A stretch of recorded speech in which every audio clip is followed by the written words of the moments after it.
Outra.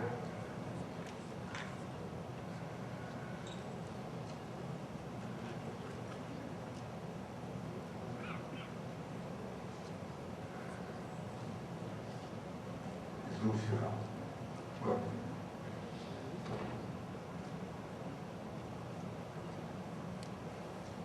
Outra. Observe esse resumo final. 330 sessões ordinárias em 309 dias. Com as comissões temáticas e as subcomissões a trabalhar, um total de 1.109 horas. O total geral das emendas que eu quero chamar a atenção, nós tivemos 62.160 emendas. Dessas emendas apresentadas, eu quero lhes dizer e fazer uma revelação.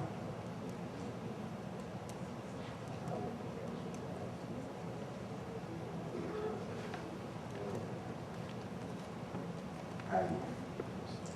Esse total de 62.160 emendas, por estas mãos, passaram 40.823 emendas. Eu vou repetir.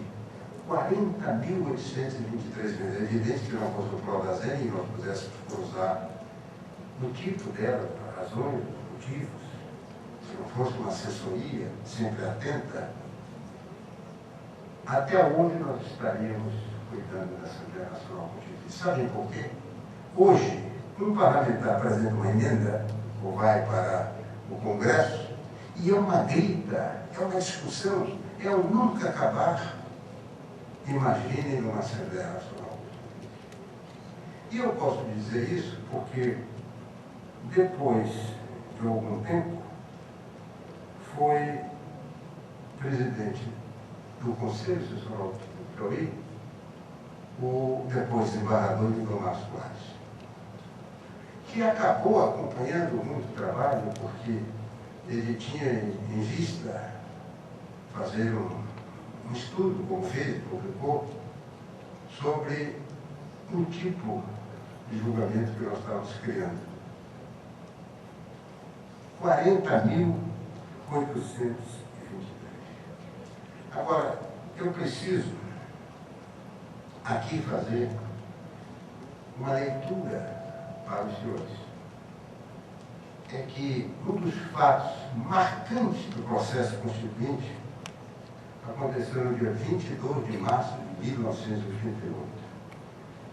Foi o que nós chamamos a chamada super terça-feira, que é quando se votou em definitivo o sistema de governo. Agora, observe. A Comissão de Sistematização aprovou o sistema parlamentarista de governo.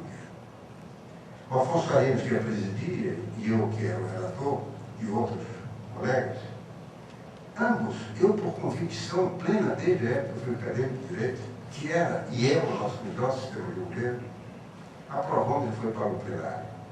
E o plenário derrubou, aprovando o sistema presidencialista de governo.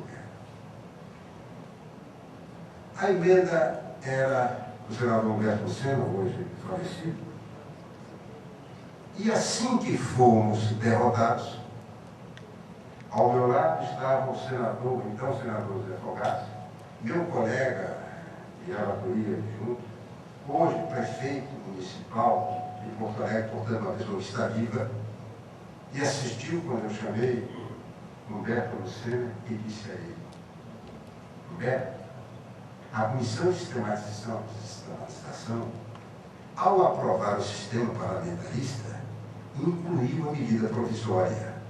Se vocês, presidencialistas, não tirarem a medida provisória do texto constitucional, vocês estão dando a quem for presidente da República um poder maior do que qualquer ditador já esteve neste país, porque vai substituir o Congresso Nacional.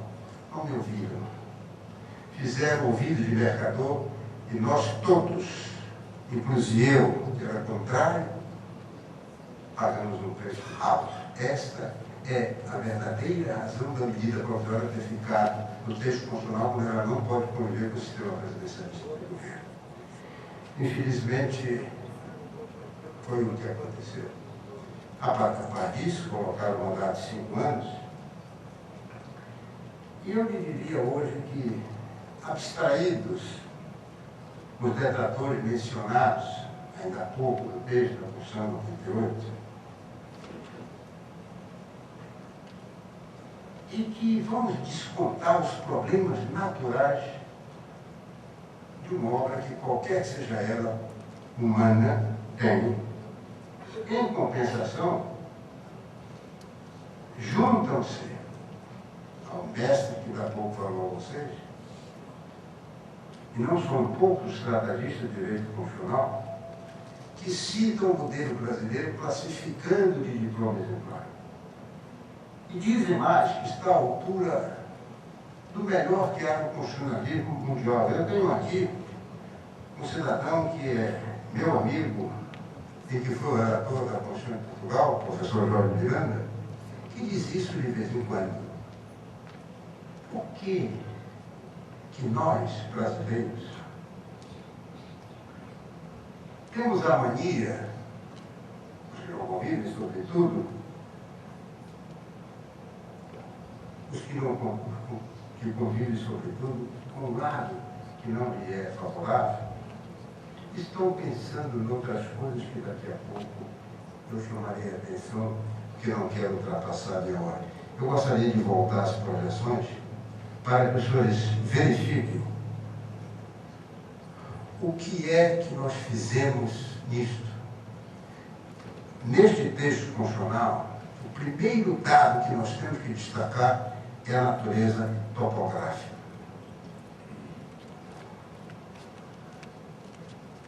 Muito bem. O que é que eu digo aí?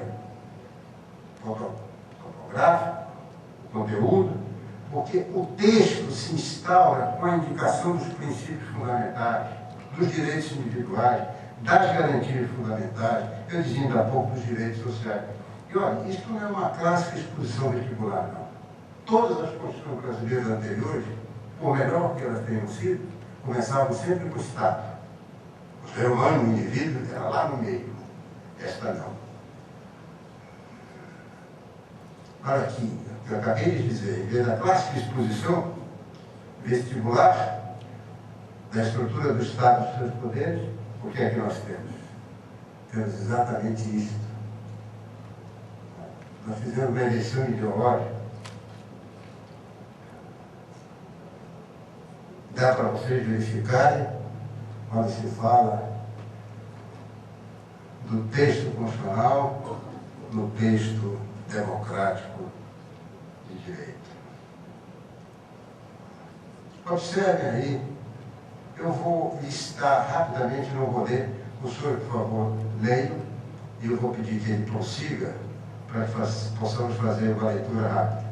É que aí está, primeiro ponto, dentre vários, nós temos a expressa consagração do respeito aos direitos humanos como princípio fundamental. 2. Estamos falando sobre o habeas data.